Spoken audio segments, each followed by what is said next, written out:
Good morning students, welcome to the class of economics. As you know that tomorrow we are having our periodic test of economics. So today we are going to revise the main points of all the 4 chapters that are going to come in the periodics. So we are going to start with the lesson number 4, that is the first chapter of periodic syllabus, organization of data. And this the first point to discuss is organization. Organization refers to an orderly arrangement of data or the figures so that the further comparison or analysis is possible. Such a process is known as organization of data. The second is classification. Classification is a method of organization in which we classify our data in different groups based upon certain attributes or main features. Okay. Next is the basis of classification, means upon which attributes we are classifying our data. That basis can be classified into 4 types. The first is geographical. It is also known as spatial classification. Geographical or spatial denotes location. When we are dividing our data based upon the location, then it becomes geographical or spatial classification. Next is chronological. Chronological classification deals with dividing or grouping the data based upon the time period or a series of years like 2001, 2 and 3. Clear? So when we are dividing our data on the basis of time period, it becomes chronological or temporal classification. Next is qualitative. Qualitative classification refers to that classification wherein we are dividing our data based upon certain feature which is not measurable in numbers. For example, literacy or male and female attribute. Clear? When we are dividing our data based upon literacy or based upon their urban or rural feature, that this type of classification is known as qualitative classification. Last type of basis of classification is quantitative. Here under quantitative classification, we will divide our data based upon a feature which is measured in numbers. For example, we are dividing the number of workers in a factory based upon their wage rate. Here wage rate is the basis of classification and wage rate is measurable in numbers like 1000, 2000. So when we are classifying our data based upon an attribute which is measurable in numbers, that classification becomes quantitative classification. It is also known as numerical classification. Then next topic is variable. Variable is a phenomenon or concept whose value kept on changing over time. That concept or phenomena is known as a variable. The 2 types of variables are generally used in statistics. First is discrete variable, second is continuous variable. Discrete variable refers to the variable which increases or changes in complete numbers. It does not include fractions like 1, then 8, then 10. These are the complete numbers. They do not include fractions. Whereas continuous variable include complete as well as fractional value. When we talk about a range of 0 to 10, it includes complete number 1, 2, 3, 4 and also the fractional value 2.3, 2.4, 4.8, 4.9. Clear? So all the complete and fractional value are coming under the continuous variable. It is presented in form of range and it is presented single, individual, integer, and that are all in complete numbers. Clear?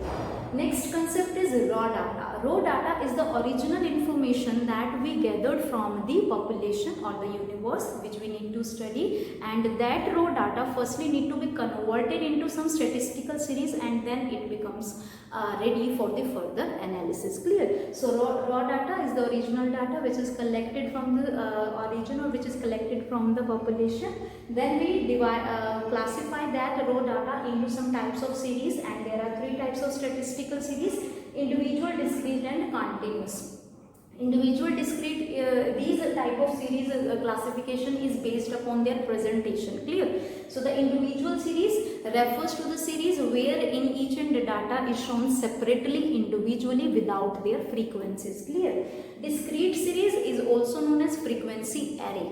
This series represents the data with their corresponding frequencies, means number of items. And last is continuous series. It is also termed as frequency distribution. Mark my words, discrete is frequency array whereas continuous is frequency distribution. Clear? Under continuous series of frequency distribution, we present our data in form of ranges with their corresponding frequency like 0 to 5, 5 to 10 with their corresponding frequency. frequencies. Clear? Next is also the type of series we are having. It is the classification based upon the variables we are presenting into the series. First is univariate, means where one variable of the data is shown. Like for example, we are showing only the number of workers in the factory. This is one variable which we are presenting. Next is bivariate, where we are presenting two variables, means where we are presenting two types of variables. Clear? And multivariate, where we are presenting more than two variables of the data. Clear? So these are the classification. Univariate, uni denotes single, means one variable. Bivariate means two variable, and multivariate means more than two variable. The next topic is some important terms of frequency distribution. While making a frequency distribution, some important terms we generally use. Suppose this is the first class interval of frequency distribution 0 to 10. So the class refers to the ranges in which we are presenting our data. For example, we are presenting the wages of a wages of the workers in a factory. So the wages are between 0 to 10, 10 to 20, 20 to 30. So these intervals are known as our classes. Clear? Next is class limits. Class limits refers to the first and the last limit of the class interval. Here the first limit, that is L1, is 0, which is known as lower limit, and 10 is the highest limit of this interval, so it is known as upper limit or the highest limit, that is L2. The lower limit presented by L1 and the upper limit presented by L2. The next is magnitude of the class intervals. Magnitude means height of the class interval, and it is calculated as a difference between upper and lower limit. Here upper limit is 10, lower limit is 0. So the magnitude will be 10 minus 0. It becomes 10. So height or the difference between the limits of the class interval is known as magnitude. And last is mid value. Mid value refers to the midpoint of the class interval, and it is calculated by having an average of both the limits, that is 0 plus 10 divided by 2, that is 5, will be the mid value of this class interval. So this is our class. These are the class limits. This is L1, this is L2. Magnitude is the difference between L2 and L1, and mid value is the average of these limits, and it is calculated as L1 plus L2 divided by 2. These are the mid values of. The next topic is types of frequency distribution series. There are various types of frequency distribution series wherein the data can be presented into the ranges. The first type is exclusive series. Exclusive series is a series in which the upper limit or L2 is not at all included in the data of the class. Clear? Like for example, if you are talking about 0 to 10, 10 to 20, then this upper limit is not included in this interval.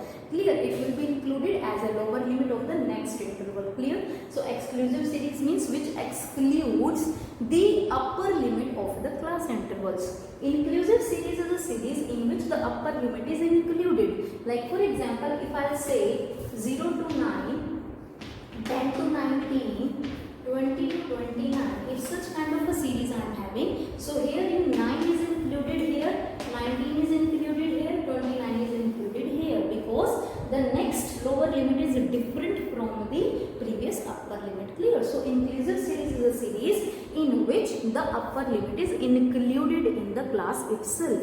Next is open-end series. Open-end series is a series wherein either we don't know about from where the series is starting or where it is ending. Clear? Open-end series can be like this, below 5, and it can be end up to above 50. Clear? So this type of a series where we do not know the lower limit of the first class interval or the upper limit of the last class interval. When these are unknown, then such type of a series is known as open-end series. Next is cumulative frequency series. It is of two types, less than cumulative frequency and more than cumulative frequency. Cumulative frequency series represents the data with their cumulative frequencies, means sum the frequencies. When we are adding up the frequencies and showing the data corresponding to their cumulative frequency, it becomes a cumulative frequency series. It can be of two types, less than cumulative frequency and more than cumulative frequency.